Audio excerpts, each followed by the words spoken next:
sesuatu yang harus sesuai dengan keinginannya. Manusia itu kebanyakan ingin perkara tersebut itu sama dengan keinginannya. Yang kedua, sesuatu atau perkara yang tidak sesuai dengan keinginannya.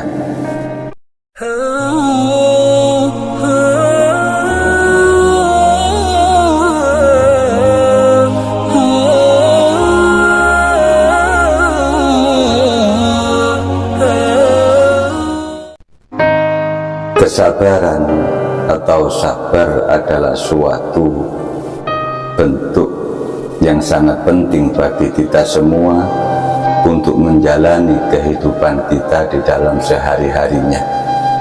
Terlebih-lebih bagi orang-orang yang terkena musibah atau mendapatkan cobaan di dalam bentuk apapun yang menimpanya di dalam kehidupan sehari-harinya. Jamaah rahimakumullah, sabar bisa dijadikan oleh Allah Subhanahu wa ta'ala sebagai sebab atau menjadi faktor untuk mendapatkan pertolongan dan kebersamaan dari Allah Subhanahu wa ta'ala. Ya ayyuhalladzina amanu ista'inu bis-sabri was-shalah innallaha ma'as-sabirin. Ya ayyuhalladzina amanu, wahai orang-orang yang beriman, ista'inu bis-sabri was-shalah. Hai orang-orang yang beriman, ista'inu, mintalah pertolongan kepada Allah Subhanahu wa ta'ala, was-shalah, dan tetap kerjakanlah sholat. Innallaha ma'as-sabirin, sesungguhnya Allah Subhanahu wa ta'ala beserta bagi orang-orang yang mau bersabar. Jamaah rahimakumullah, ditegaskan di hadis Rasul sallallahu alaihi wasallam, as-sabru nisful iman, sabar adalah separuh dari keimanan atau separuh dari iman. Ajaran sabar atau kesabaran sangat begitu penting di dalam kehidupan kita sehari-hari. Bahkan di dalam Islam sendiri kesabaran sangat dipentingkan, sehingga porsinya separuh dari kesempurnaan, kualitas dan tingkat keimanan bagi kita semua. Jamaah rahimakumullah, makanya Allah Subhanahu wa ta'ala sudah menegaskan di dalam surat Al-Asr bahwa kita diperintahkan oleh Allah Subhanahu wa ta'ala untuk menegaskan di dalam surat Al-Asr tersebut bahwa kita diperintahkan untuk saling berwasiat, saling memberikan nasihat agar berbuat sabar, wa tawassaw bis-sabr.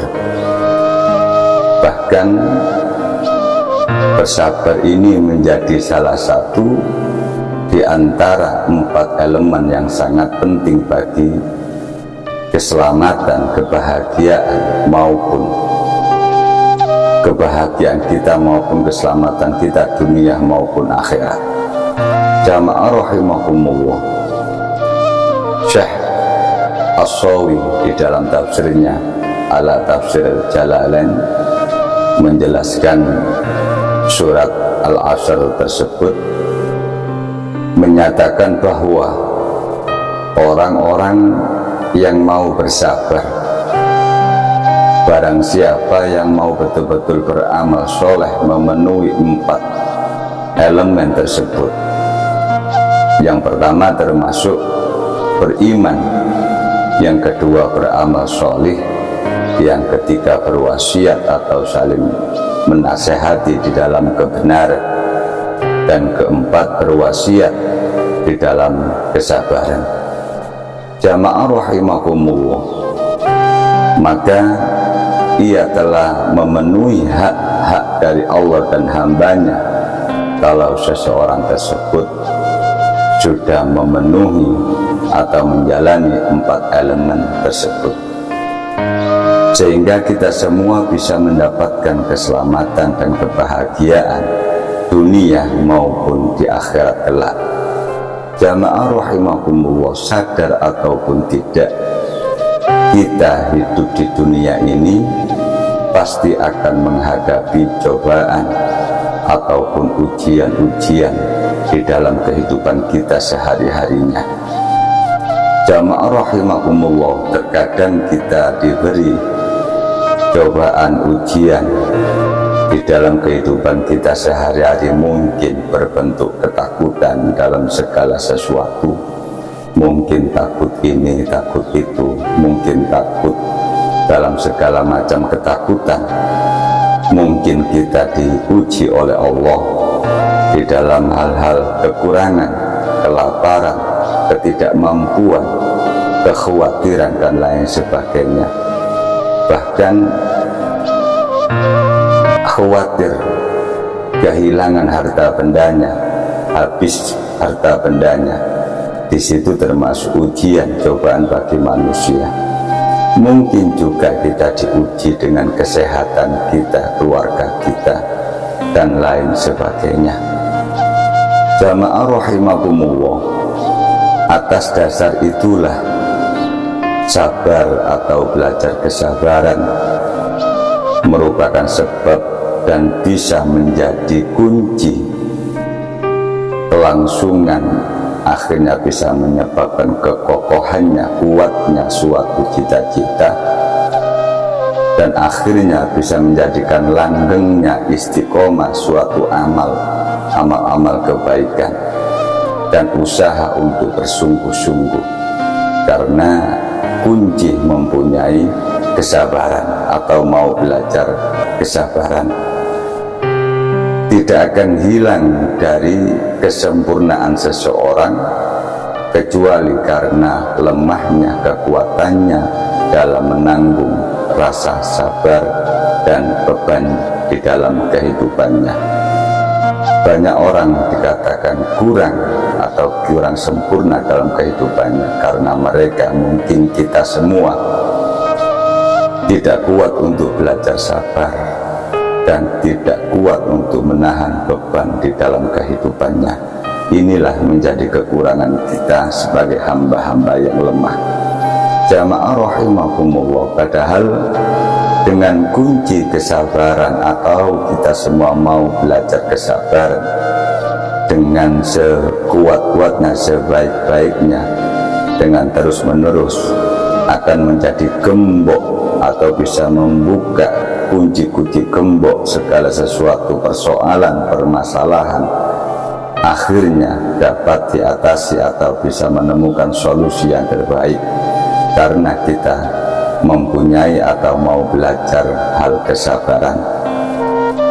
Jamaah rahimakumullah, kalau segala sesuatu masalah tidak kita imbangi dan tidak kita pelajari untuk belajar kesabaran, maka permasalahan tersebut akan menjadi tambah runyam, tambah ruwet ke depannya.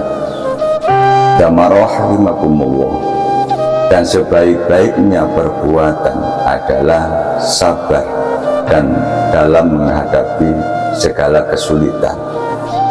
Sebaik apapun orang tersebut, dia mau belajar sabar, di mana orang tersebut dikala menghadapi suatu cobaan apapun yang datang walaupun bertubi-tubi. Jamaah rahimakumullah, Al-Imam Ghazali mengatakan seluruh yang dihadapi manusia dalam kehidupan ini tidak lepas dari dua macam perkara. Yang pertama, menurut Imam Al-Ghazali di dalam Ihya Ulumuddin, insyaallah di dalam juz 4 halaman 1409, beliau mengatakan ada dua macam perkara yang tidak lepas dari kehidupan manusia. Yang pertama, sesuatu yang harus sesuai dengan keinginannya. Manusia itu kebanyakan ingin perkara tersebut itu sama dengan keinginannya. Yang kedua, sesuatu atau perkara yang tidak sesuai dengan keinginannya. Jamaah rahimakumullah, justru yang kedua inilah yang sering malah dibenci oleh manusia seperti kita ini. Ada perkara sesuatu yang mungkin di luar rencana kita, inginnya A, ternyata yang datang B. Inginnya datang baik, ternyata yang datang tidak baik. Inginnya tahun depan bisa beli ini, ternyata ada malapetaka. Inilah yang kebanyakan manusia seperti kita ini membenci perkara yang tidak sesuai dengan harapan kita. Jamaah rahimakumullah, padahal masing-masing tersebut tetap memerlukan kesabaran atau belajar kesabaran terus-menerus. Ada dua macam orang dalam kehidupan ini yang berhubungan dengan kesabaran. Bagaimana sudah dijelaskan atau diberikan nasihat dari Rasul Shallallahu Alaihi Wasallam, mathalul mu'min kamathaliz zar'i la tazalur raihu tumiluh wa la yazalul mu'min yusibuhul bala wa mathalul munafiq kamathaliz syajaratil arzi la tahtazu hatta tustahsad.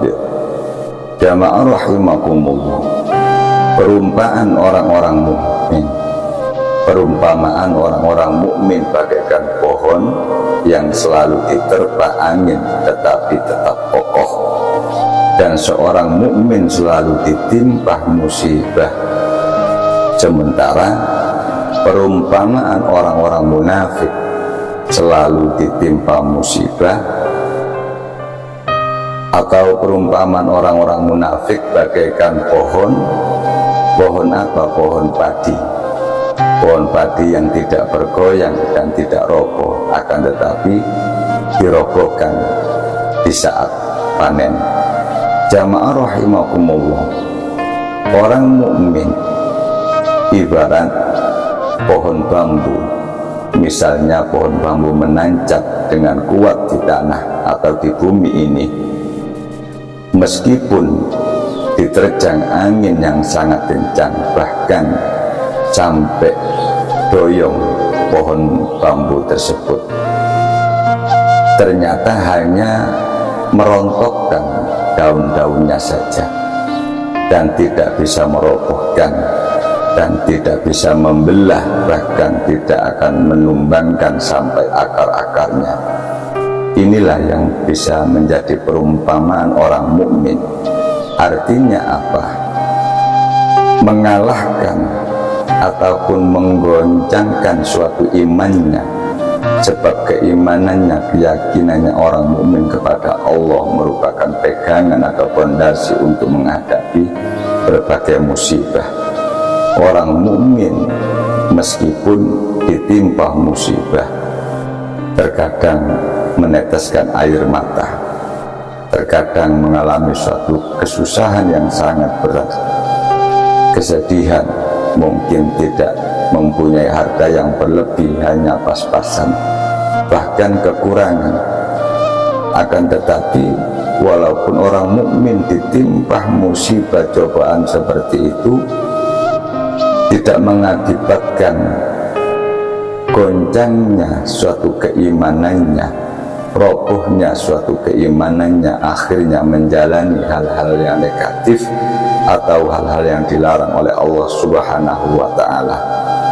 Itulah perbedaan orang mukmin, walaupun diterpa menghadapi cobaan seperti apapun, tetap tidak mau menjalankan hal-hal yang dilarang oleh Allah Subhanahu wa Ta'ala. Jamaah rahimakumullah, dunia ini penuh dengan peristiwa, suatu kejadian-kejadian yang mendadak. Di salah satu sisi manusia merasakan kebahagiaan, mungkin dekat dengan orang-orang yang disayangi, dekat dengan orang-orang yang dicintai. Akan tetapi tiba-tiba terdengar berita akan kematiannya. pada sisi lain manusia tersebut berada dalam keadaan sehat walafiat, mungkin rezekinya banyak, melimpah ruah. Dalam sisi lain akan tetapi tiba-tiba mereka jatuh sakit dan akibatnya menguras hartanya sampai habis, masa depannya suram, dan akhirnya menjadi tidak jelas kehidupannya. Kesusahan, kesedihan akan menimpahnya. Awalnya senang, akhirnya mengalami kesusahan atau kesedihan. Jamaah rahimakumullah, di dunia ini ada dua anugerah, dua ujian. Yang pertama kegembiraan dan kesedihan. Ada cita-cita, juga ada derita. Di dalam dunia ini tidak ada yang langgeng atau pokok, akan tetapi hakikatnya, sifatnya fana atau rusak, atau sifatnya tidak abadi. Sesuatu yang jernih bisa berubah keruh, kesenangan bisa berubah menjadi kesedihan, bangga bisa menjadi runam. Artinya apa? Dua dimensi yang tidak bisa berpisah. Jangan sampai kita sombong di saat kita ada di atas. Jangan merasa bangga di saat kita mendapatkan kenikmatan-kenikmatan yang mengenakkan. Akhirnya gampang lupa, terlena dengan apa-apa kenikmatan yang kita dapat tersebut. Jangan sampai lupa, kesenangan suatu ketika pasti kita akan mendapatkan kesusahan. Maka di mana kita mendapatkan nikmat yang baik, maka tetap bersyukur kepada Allah Subhanahu wa ta'ala. Minimal qauli alhamdulillah. Setelah itu kita bil amalus sholih, berperilaku yang baik. Kita berbuat kepada sesama manusia, saling menolong, saling membantu di saat kita bisa membantu. Sebab apa para jamaah rahimakumullah, suatu ketika pasti kita akan membutuhkan orang lain. Kita tidak seterusnya ada di atas, pasti Allah akan membalikkan ada di bawah. Dan di saat kita ada di bawah, insya Allah kedepannya Allah akan menaikkan derajat kita ada di atas, bukan hanya di dunia saja, melainkan di akhirat. Amin, amin ya rabbal alamin. Mudah-mudahan semua pecinta channel YouTube Santri Embongan Official ini mendapatkan perlindungan dari Allah Subhanahu wa ta'ala, baik keluarganya, pribadinya, dan anak keturunannya diberikan suatu rahmat kasih sayangnya dari Allah dunia maupun akhirat. Salam Santri Embongan Official. Assalamualaikum warahmatullahi wabarakatuh.